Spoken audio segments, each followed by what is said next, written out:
नमस्कार. रेणुका आर्ट्स आयोजित कथा अभिवाचन स्पर्धा या उपक्रमामध्ये मी रीमा गुमास्ते प्रस्तुत कथेचे अभिवाचन करत आहे. या कथेचं शीर्षक आहे रूम नंबर 432, जिथे प्रेमाने हार मानायला नकार दिला. या कथेचे लेखक अनुवादक अनामिक आहेत आणि ही प्रस्तुत कथा व्हॉट्सअपवर फॉरवर्ड केली होती मेघश्याम सोनवणे यांनी. ऐका तर मग. रूम नंबर 432, जिथे प्रेमाने हार मानायला नकार दिला. ती छोटी मुलगी मला विचारत होती, मी मरेपर्यंत तुम्ही माझे बाबा व्हाल का? आणि मी एका कारणामुळे आधी नकार दिला. हे तिचे शब्द होते. 7 वर्षांची मुलगी नाकात नळ्या लावलेल्या हॉस्पिटलच्या बेडवर बसलेली तिने वर पाहिलं. मी एक अनोळखी माणूस, दिसायला भीतीदायक बायकर, आणि तिने विचारलं की मी तिचा वडील असल्याचं नाटक करू शकेन का ती जिवंत असेपर्यंत. माझं नाव माईक, वय 58, दोन्ही हातांवर टॅटू, छातीपर्यंत दाढी, आणि मी डिफेंडर्स मोटरसायकल क्लबचा सदस्य. 15 वर्षापूर्वी आमच्या क्लबमधील एका भावाच्या नातवंडाला महिनोन्महिने बाल कर्करोग विभागात राहावं लागलं. तेव्हापासून आम्ही दर गुरुवारी चिल्ड्रन्स हॉस्पिटलमध्ये जाऊन आजारी मुलांना गोष्टी वाचून दाखवतो. बहुतेक मुलं मला पाहून आधी घाबरतात. ते साहजिकच आहे म्हणा. मी मोठाड आहे, आवाज जड आहे आणि हॉस्पिटलपेक्षा एखाद्या गँगच्या सिनेमात शोभेन असा दिसतो. पण एकदा मी गोष्ट वाचायला लागलो की त्यांना माझा चेहरा दिसत नाही. त्यांना फक्त गोष्ट ऐकू येते. मला वाटलं अमारासोबतही असंच होईल. मार्चमधल्या एका गुरुवारी मी रूम 432मध्ये शिरलो. नर्सने मला आधीच सांगितलं होतं, नवीन रुग्ण आहे, 7 वर्षांची, स्टेज 4 न्यूरोब्लास्टोमा. 3 आठवड्यांपासून एकही नातेवाईक भेटायला आलेला नाही. एकही नाही? मी विचारलं. नर्सचा चेहरा जरासा कठोर झाला. आई तिला इथे उपचारांसाठी आणून सोडून गेली, परत आलीच नाही. आठवड्यांपासून संपर्क करण्याचा प्रयत्न चालू आहे आमचा. CPS देखील सहभागी आहे. ती बरी झाली तर तिला फोस्टर केअरमध्ये पाठवतील, आणि जर ती बरीच झाली नाही तर, नर्सने नजर वळवली, तर ती इथेच मरेल, एकटी.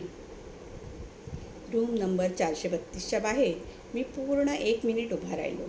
मरणाऱ्या मुलांना मी आधी कथा वाचून दाखवल्या होत्या, पण पूर्णपणे एकटं मरणारं मूल, तो एक वेगळाच नरक होता. मी हळूच दार ठोठावलं. हाय, मी माईक. तुला गोष्ट ऐकायची असेल तर मी वाचून दाखवू शकतो. तिने माझ्याकडे वळून पाहिलं. मोठे तपकिरी डोळे, केमोमुळे केस गेलेले, शरीर थकलेलं, पण तरीही ती हसली. तुम्ही खूप मोठे आहात, ती म्हणाली. हो, असं बरेच जण म्हणतात, मी हसत म्हणालो. जिराफ नाचायला शिकतो अशी गोष्ट आहे, ऐकशील? तिने मान हलवली. अर्धी गोष्ट सांगून झाली होती तेवढ्यात ती म्हणाली, मिस्टर माईक, बोल ग, तुम्हाला मुलं आहेत का? तो प्रश्न माझ्या छातीत तीरासारखा घुसला. माझी एक मुलगी होती. ती 16 वर्षांची असताना अपघातात गेली, 20 वर्षांपूर्वी. ती थोडा वेळ शांत राहिली. मग तिने विचारलं, तुम्ही बाबा असणं मिस करता का? माझा आवाज अडखळला. दररोज. माझे बाबा माझ्या जन्माआधीच गेले, ती शांतपणे म्हणाली, आणि आई मला इथे आणून सोडून गेली. नर्स म्हणतात ती आता परत कधीच येणार नाही. मी काहीच बोलू शकलो नाही. तीच पुढे म्हणाली. सोशल वर्कर म्हणाली मी बरी झाले तर फोस्टर फॅमिलीकडे जाईन, पण डॉक्टर बोलत होते त्यांना वाटत नाही मी बरी होणार. अमारा, ठीक आहे, ती म्हणाली, मला माहीत आहे मी मरणार आहे. सगळ्यांना वाटतं, मला कळत नाही, पण मला कळतं. कॅन्सर सगळीकडे पसरला आहे. 6 महिने, कदाचित आणखीन कमी. मी पुस्तक खाली ठेवलं. मला खूप वाईट वाटलं. तिने माझ्याकडे पाहिलं. मिस्टर माईक, मी एक प्रश्न विचारू? हो.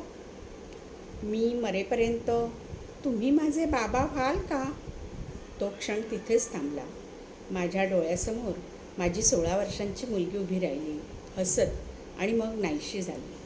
मी हो म्हणालो, मनापासून. पण मी कोण होतो? एक आठवड्यातून एकदा येणारा, तुटलेला, अजूनही दुःखात अडकलेला माणूस? मी आवंढा गिळून बोललो, बाळा, मला अभिमान वाटेल, पण खरं सांगतो, मी बाबा म्हणून फारसा चांगला नाही गं. चुकूही शकतो. तिच्या डोळ्यात चमक आली. चालेल, माझ्यावर सराव करा. आणि त्या क्षणी मला पुन्हा मुलगी मिळाली. नर्स रडल्या, सोशल वर्कर तर जास्तच रडली. मी कायदेशीर पालकत्वासाठी अर्ज केला. क्लबमधले 25 जण हारलेवर आले. प्रत्येक बाईकवर खेळली. रूम नंबर 432 घरासारखी झाली. पिंक बेडशीट्स, डॅडीज गर्ल लिहिलेली छोटी जॅकेट्स, फेरी लाईट्स, लपवून आणलेलं एक कुत्र्याचं पिल्लू. 10 मिनिटासाठी बरं का. गुरुवार रोज झाला.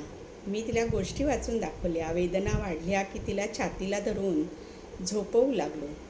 जॉनी कॅशची गाणी गुणगुणू लागलो. डॉक्टर चकित झाले.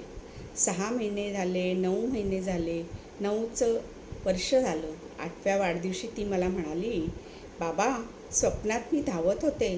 2 आठवड्यांनी डॉक्टर म्हणाले, ट्यूमर आता कमी होत आहे. मला कारण माहीत होतं. ते प्रेम होतं. आज ती 15 वर्षांची आहे, कॅन्सरमुक्त. आजही मला बाबा म्हणते. आणि दर गुरुवारी आम्ही परत हॉस्पिटलमध्ये जातो. कारण काही गोष्टी आयुष्यापेक्षा मोठ्या असतात. काही गोष्टी कायमच्या असतात, चिरंतन. सगळेच जण जन्म दिल्याने बाबा होत नाहीत.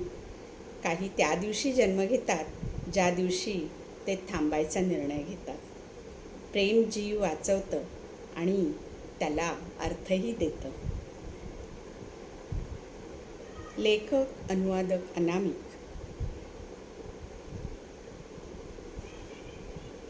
धन्यवाद.